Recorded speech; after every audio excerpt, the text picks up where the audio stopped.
So Paul, I appreciate you being here to do this interview with me. I have a few questions for you if you don't mind. So tell me about yourself and then the company you obviously started. I was born in Grand Forks a very, very long time ago, and our parents had a home movie camera and we messed around with that a lot with ourselves, siblings, but also friends, and did a lot of video projects in high school for assignments, and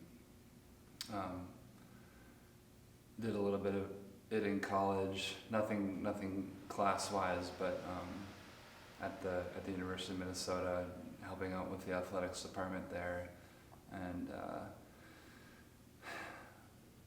eventually, you get requested to do a stupid wedding video, and you do it, and you can't believe that you get paid money for it, and then word just kind of spreads if you want it to, and here we are now. We have a team of 3 full-time and some part-time helpers, and we're called Twin Tandem Studios, and we're in Grand Forks, and primarily help out businesses with different messaging. Been doing it for probably 4 years full-time. I think we've technically been a legal entity for 6 years, but yeah, 2019, and we are lucky to have a lot of projects going on at once in Grand Forks, but also a couple here and there outside of Grand Forks. Mm-hmm. And yeah, that's where we're at right now. I guess that kind of leads me into my next question is like how's video production in Grand Forks? Because we're obviously like a smaller town. Mm-hmm. So how do you feel about that? Grand Forks is interesting because it's a big enough city to have one of everything, one hockey arena, one university. And so in that regard, there is room for a lot of different industries, one of everything, but the population is low enough where you have to be really smart with how you spend money on like marketing and even like internal messaging, because to get a good ROI in your marketing, you need to attract enough of the city to come buy your products or services, and it's not as easy as it is in Minneapolis, where there's tons of people to be customers. So you can't do like big budget Hollywood stuff.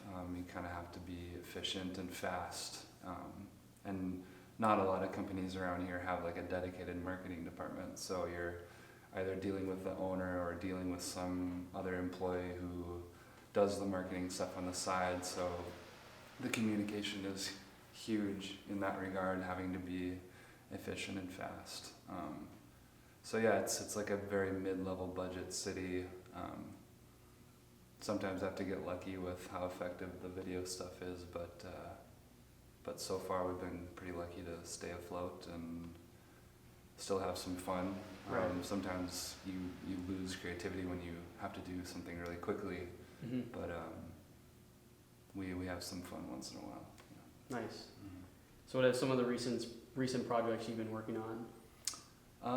We've been busy with some stuff for like Altru, the hospital. We had a fun trip down to Texas for a farming entity that's based out of Grand Forks. We were down in Texas a few times, filming some stuff for them. We got hooked up through them with a Florida company, like a citrus company. That was fun. We got to go back down to Texas for that. Yeah, I guess we're at a fun mix of small local businesses and then some bigger companies too. So it's the toughest part is time management and prioritizing and budgeting time. But Mm-hmm. yeah, those are kind of the exciting ones as of late. Sweet. What recommendations would you give to someone who's looking to get into video production? Yeah, good question. I think a lot of video production minded people, they already know what they want to do, kind of. They want to they want to make cool videos like for themselves or for other people, and I think it's easy to get caught up in like the artistry and the gear, but if you want to do it for a living, you need to be very, very customer focused. Worry about them first, and worry about getting their message across as well as you can with the money they have, and then get fancy after that. Do stuff for free, internship at cool places. Yeah, because nothing beats experience, as you know, Right. for this sort of stuff. Right. So when you're starting out, what kind of equipment did you use, and like how did you afford it? Because equipment is expensive. Yeah, it is. I actually borrowed $1,500 from my uncle to get a Canon camera, and at the time I thought it was like really, really dope, like the video quality. But that was to 2012, I think, when we got that. And at the time, you know, the iPhones were just coming out, and they weren't great. Sure. So like phone footage has come a long way since then, and you can get a lot done with a phone now. We've upgraded cameras a couple times, but as long as you have something that's passable, I think that should be your first investment, and then lighting, I think, is the next investment, and then audio. Sure. A nice mic. Just buying stuff so that you can accomplish a variety of shots or whatever on the go as quickly as possible.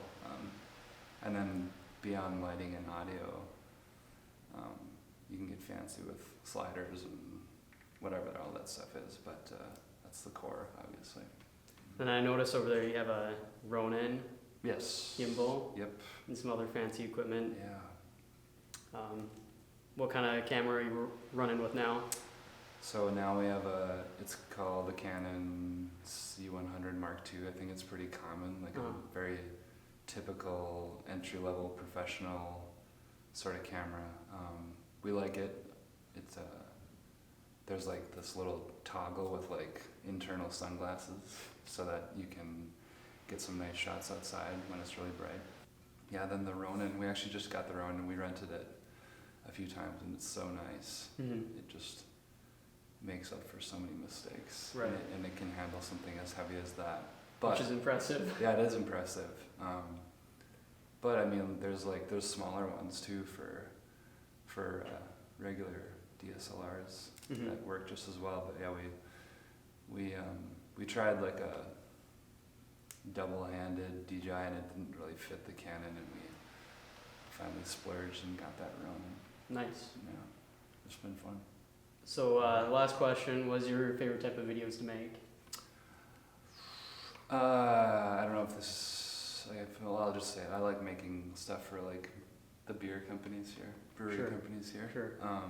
Rhombus and Half Brothers, they always let us have a lot of fun, and it's usually run and gun, but it's fun when they care more about volume than like a long, high quality video where you have to put a lot of thought into it. But that's I think just small local businesses that want to have fun with their messaging. That's where we enjoy ourselves the most. Nice. I guess one more question. What software do you use to edit? Premiere. Premiere Pro? Yep. All right. Well, thank you for taking the time to be with me. Absolutely, Jonah. It was a great time. Appreciate it. Thanks. All right.